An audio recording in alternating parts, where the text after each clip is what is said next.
નમસ્કાર વિદ્યાર્થી મિત્રો, મારી યુટ્યુબ ચેનલ સંજય પટેલમાં આપ સૌનું હાર્દિક સ્વાગત છે. મિત્રો, આજના વિડીયોની અંદર આપણે ધોરણ 8 વિષય છે ગુજરાતી, જેનો પાઠ 16 જેનું નામ છે જાત્રા ફળી. આ પાઠના સ્વાધ્યાયના પ્રશ્નો અને તેના જવાબો વિશે શીખવાના છીએ. વિદ્યાર્થી મિત્રો, જો તમે મારી ચેનલમાં નવા હોય તો મારી ચેનલને જરૂરથી સબસ્ક્રાઇબ કરો. વિડીયો સારો લાગે તો લાઇક કરો, શેર કરો અને બેલ નોટિફિકેશન ઓન કરો, જેથી મારા આગળના નવા વિડીયો પણ આપને મળતા રહે. તેમજ વિદ્યાર્થી મિત્રો, ચાલો શરૂ કરીએ પાઠ 16 જાત્રા ફળી. સૌપ્રથમ પ્રશ્ન 1 વાતચીત, જેમાં પહેલો પ્રશ્ન છે, તમે ક્યારેય યાત્રાએ ગયા છો? ક્યાં? તો હું પરિવાર સાથે દિવાળીના વેકેશનમાં દ્વારકા અને સોમનાથની યાત્રાએ ગયો હતો. દ્વારકાધીશ મંદિરની ભવ્યતા અને સોમનાથ મંદિરનો દરિયા કિનારો ખૂબ યાદગાર છે. બીજું, તમે જાણતા હો તેવા યાત્રાધામોના નામ જણાવો.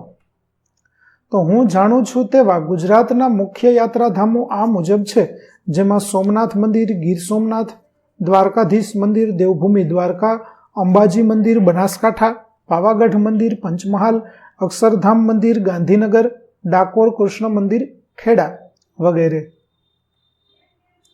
વિદ્યાર્થી મિત્રો, આ પાઠની પીડીએફ જોવા માટે પ્લે સ્ટોરમાંથી અમારી એપ્લિકેશન વિશ્વગુરુ STD 1-12 ગુજરાતી ડાઉનલોડ કરી તમારા મોબાઈલમાં ઇન્સ્ટોલ કરો. જે તમે શરૂ કરશો તો તમને આ પ્રકારે જોવા મળશે, જેમાં બધા ધોરણની અંદર ધોરણ બતાવશે, ધોરણ પસંદ કરશો એટલે વિષય બતાવશે, વિષય પસંદ કરશો એટલે પાઠનું નામ બતાવશે. જેમાં તમે વિડીયો ઉપર ક્લિક કરશો તો વિડીયો જોવા મળશે અને PDF ઉપર ક્લિક કરશો તો તમને PDF જોવા મળશે. તો આશા રાખો અમારી એપ્લિકેશન આપ સૌને ગમશે. જરૂર ડાઉનલોડ કરજો, જે એકદમ ફ્રી છે. કોઈ પણ પ્રકારના ચાર્જ વગર તમે વિડીયો અને PDF બંને જોઈ શકશો. તો ચાલો આગળ વધીએ. પ્રશ્ન 3 ધાર્યું કરવા માટે તમે કોઈ સંકલ્પ કરો છો? કેવા? તો હા, મારું સફળ વ્યક્તિ બનવાનું ધ્યેય પામવા મેં કેટલાક સંકલ્પો કર્યા છે, જેમ કે દરરોજ સવારે વહેલા ઉઠીને યોગા કરવા, દરરોજ ઓછામાં ઓછા 2-3 કલાક અભ્યાસ કરવો, મોબાઈલનો જરૂર પૂરતો ઉપયોગ કરવો, માતા પિતાની વાત માનવી અને તેમને મદદ કરવી. આ સંકલ્પો મને મારા લક્ષ્યો સુધી પહોંચવામાં મદદ કરશે એવી મને આશા છે. ચોથો પ્રશ્ન, તમારે ક્યારેય ડૉક્ટર પાસે દવા લેવા જવાનું થયું છે?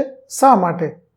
તો હા, જ્યારે હું ધોરણ 7માં અભ્યાસ કરતો હતો ત્યારે મને ટાઇફોઇડ થયો હોવાથી 10 દિવસ સુધી મારે ડૉક્ટર પાસે દવા લેવા જવાનું થયું છે. ત્યાર પછી 5મો, તમને મોજ શોખમાં પૈસા વાપરવા ગમે કે કોઈને મદદરૂપ થવું ગમે? તો મને મોજ શોખ પાછળ પૈસા વાપરવા કરતાં કોઈ જરૂરિયાતમંદને મદદરૂપ થવું ગમે. છઠ્ઠું, તમે કોઈને મદદ કરી છે? ક્યારે? તો હા, હું કેટલીક વાર મારા મિત્રોની મારાથી થઈ શકે તેટલી મદદ કરું છું. 7મું, જો તમે કોઈને મદદ કરવા ઈચ્છો તો કેવી રીતે મદદ કરશો?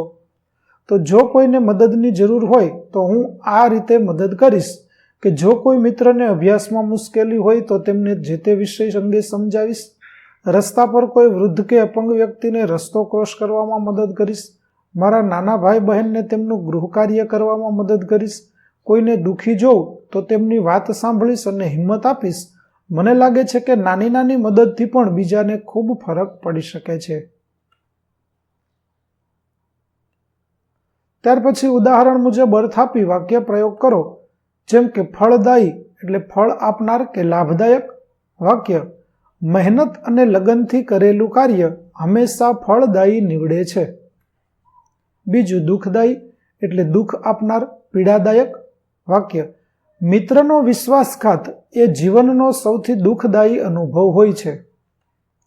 ત્રીજું છે આનંદદાયી એટલે આનંદ આપનાર, ખુશી આપનાર. વાક્ય, વસંત ઋતુમાં ખીલેલા રંગબેરંગી ફૂલો આનંદદાયી દ્રશ્ય સર્જે છે. ત્યાર પછી 3 આપેલા સ્થાનિક ભાષાના શબ્દોને માન્ય ભાષામાં લખી વાક્ય પ્રયોગ કરો. જેમાં પાહે એટલે નજીક, પાસે. વાક્ય, પાહે આય બેહ. નીકર એટલે નહીં તો, નહીતર. વાક્ય, તું આય નીકર મારોય. ત્યાર પછી પાણા પથ્થર, તો પાણા એવા દેવ એટલા દેવ નહીં, પથ્થર એટલા દેવ નહીં. ટેશન એટલે સ્ટેશન, જેમાં વાક્ય થશે ટેશન હજી દૂર છે, તો સાચું વાક્ય થશે સ્ટેશન હજી દૂર છે. 5મું છે પોગાડ એટલે પહોંચાડ, વાક્ય મારા પૈયા પોગાડ, તો વાક્ય સાચું થશે મારા પૈસા પહોંચાડ. ત્યાર પછી ચોથું, કૌંસમાંથી યોગ્ય શબ્દ પસંદ કરી ખાલી જગ્યા પૂરો. જેમાં પેલું, શિયાળામાં હુંફાળવો અગ્નિ બની રહે છે. બીજું, દુનિયામાં સૌથી મોટું દુઃખ રોટલાનું, બાકી તો મનના બધા ચાળા. ત્રીજું, પાનાચંદ પરાણે ઘેર લઈ ગયો અને જમવા પણ બેસાડી દીધો. ચોથું, કાકીમાં મારે ઠાકોરજી એક જીવતી જાગતી વ્યક્તિ બની ગયા હતા. 5મું, કાકીમાના પોતાના દિયર એમને માસિક ખાધા ખર્ચ માટે 30 રૂપિયા આપતા. ત્યાર પછી આપેલ વાક્ય માટે સાચો વિકલ્પ પસંદ કરો, જેમાં લેખકે જૂઠનો આશ્રય લઈ ખાવાનું ટાળ્યું. સાચું વાક્ય થશે વિકલ્પ બીમારીને લીધે ભૂખ નથી લાગતી એવું લેખક પોતાની માને જણાવવા નથી માંગતા. બીજું, સાંજ પડતા લેખકને ખૂબ થાક લાગતો, કેમ કે લેખકના શરીરમાં બીમારીએ ઘર કર્યું હતું તેથી. ત્રીજું, કાકી મને છેલ્લી ઈચ્છા જાત્રા કરવાની હતી. ચોથું, ડોક્ટર વસાવડાએ શરીર તપાસીને નિદાન કર્યું કે જમણા ફેફસા પર ક્ષયની અસર છે. કાકીમાએ જાત્રા કરવાનું માંડી વળ્યું, કેમ કે બીમાર ભત્રીજાને દવા માટે પૈસાની જરૂર હતી. ત્યાર પછી વાક્ય કોણ બોલે છે તે પાઠને આધારે કહો. જેમાં પહેલું, તમારા શરીરમાં નબળાઈ છે, ડોક્ટર વસાવડા. બીજું, તમે જાત્રાએ આવવાની ના પાડો છો તેની મને નવાઈ લાગે છે, તો વનરાવનદાસ. ત્રીજું, ભાઈ આપણા શરીરની કાળજી લેવી, લેખકના માતા. ચોથું, અરે દોસ્ત જમો જમો હજી થોડું લો, પાનાચંદ. ત્યાર પછી 7મું, માએ વાક્ય અધૂરું મૂક્યું. ગુરુવારે કાકીમાં અહીં આવે છે ત્યાં સુધી પાઠ વાંચો અને સાચી વિગત હોય તો જાત્રા ફળી લખો અને ખોટી વિગત હોય તો જાત્રા ટળી લખો. શેઠ ખૂબ જ દયાળુ હતા, જાત્રા ફળી. ઘરેથી જ નક્કી કરીને નીકળ્યો કે ડાક્ટર પાસે જઈ આવું, જાત્રા ફળી. હું સાચું જ બોલી ગયો કે મારે જમવું નથી, જાત્રા ટળી. કાકીમાં આવતા મહિને આવવાના છે, જાત્રા ટળી. કાગળ પાનાચંદનો આવ્યો હતો કે તે ગુરુવારે આવશે, જાત્રા ટળી. ત્યાર પછી 8મો પ્રશ્ન, પ્રશ્નોના ઉત્તર લખો. જેમાં પહેલો પ્રશ્ન, લેખકનું ઘર બહુ સગવડવાળું નહોતું એવું શાના પરથી કહી શકાય? તો લેખકનો પગાર 100 રૂપિયા હતો, તેમાંથી તેઓ એક ઓરડાના જે ઘરમાં રહેતા હતા તેનું ભાડું 13 રૂપિયા હતું. આમ લેખક, તેમની બા અને પત્ની એમ 3 વ્યક્તિના પરિવારના ઘર ખર્ચ પછી રૂપિયા વધતા ન હોવાથી તેમનું ઘર બહુ સગવડવાળું નહોતું. બીજું, જમવા બાબતે લેખક જૂઠું કેમ બોલ્યા? તો બીમારીને કારણે લેખક ખાવાની ના પાડે તો લેખકના બા અને પત્ની કેમ ખાવું નથી એમ પૂછશે તો બીમારીની વાત જણાવીશ તો તેઓ જીવ બાળશે અને તેમની ભૂખ મરી જવાથી તેઓ બિચારા ખાઈ પણ નહીં શકે, તેમ વિચારી લેખક જમવા બાબતે જૂઠું બોલ્યા.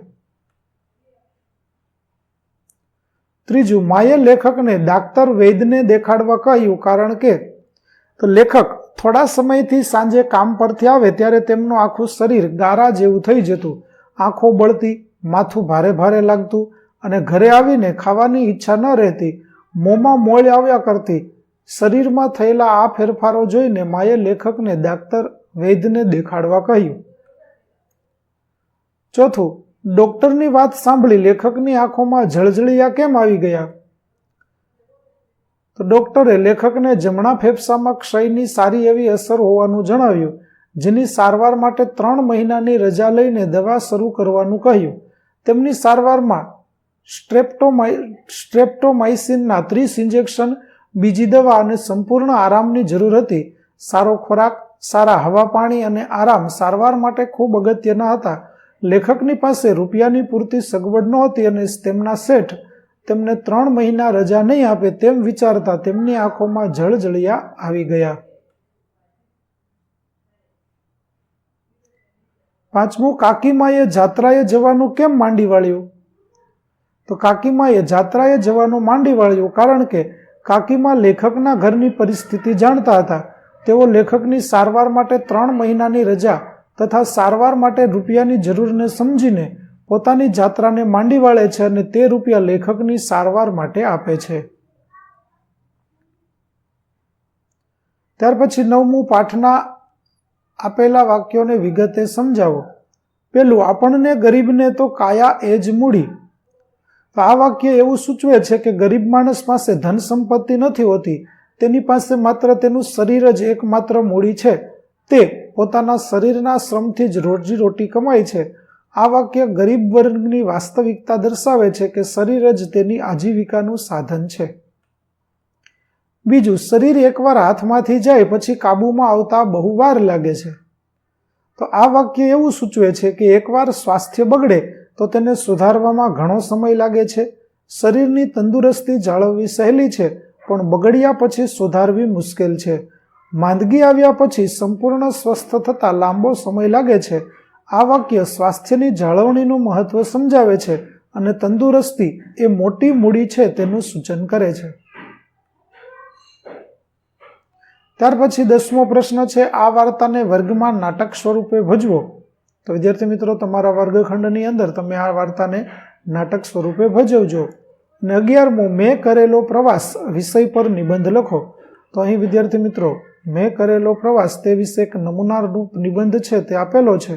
તમે આ નિબંધ પણ લખી શકો અથવા આ સિવાય તમે કરેલો પ્રવાસ છે તેના વિશે પણ તમે અહીં લખી શકો છો. અહીં આપેલો નિબંધ છે તે મેં નમૂનારૂપ લખ્યો છે.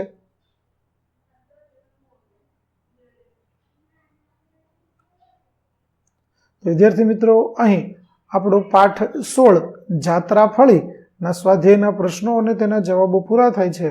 આગળના પાઠના સ્વાધ્યાયના પ્રશ્નો અને તેના જવાબો મેળવવા મારી ચેનલને જરૂરથી સબસ્ક્રાઇબ કરો.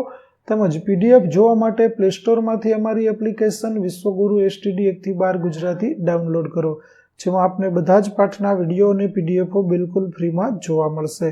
તો આશા રાખું અમારી એપ્લિકેશન પણ ગમશે. જરૂર ડાઉનલોડ કરજો. ફરી મળીશું નવા પાઠ સાથે. ત્યાં સુધી આવજો.